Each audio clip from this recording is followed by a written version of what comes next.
right before the market opens. Dow off 140, NASDAQ down 80 points. Keith Fitz joins us this morning. Inflation's down, job report was strong, but we've got rising interest rates. How do you play that market?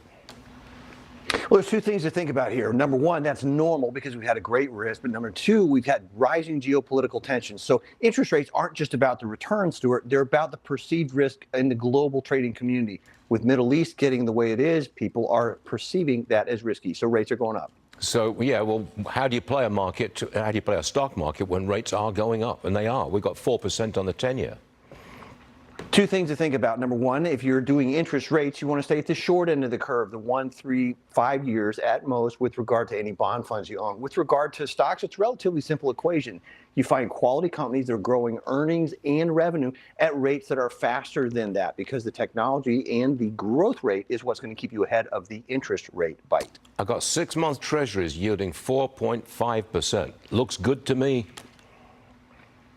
Yes, it does. But the thing you got to think about is when a stock like Palantir takes off by 300, 400, 500%, it won't feel so good. So you got to balance that. So we're back to Palantir. I remember on this program, I don't know how long ago it was, but you liked it at $6 a share. Well, it's now at 39, and you think it's going much higher still. Make your case for Palantir. Thank you for remembering that. This is a tough business. I could have easily been wrong. Oh, my goodness. But yes, I still feel great about it. I think it's going to go to 50, then take out 85, $100 3 to 5 years from now. The case is this.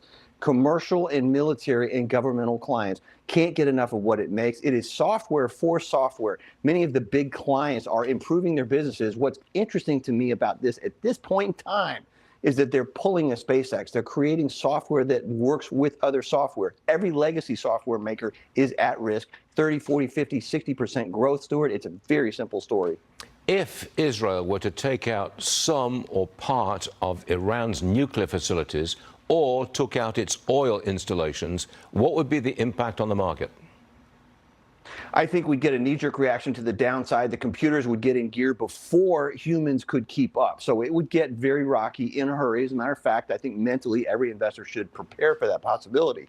But longer term, this stuff does pass. So again, the research bears that out. It's not going to be comfortable. It's not going to be fun, but it's going to be rough. You've got to have a very strong stomach, though, if oil goes straight up. Yep. But you know that, and so do I. Keith Fitz on Monday morning. Thanks for joining us, Keith. We'll see you again real soon.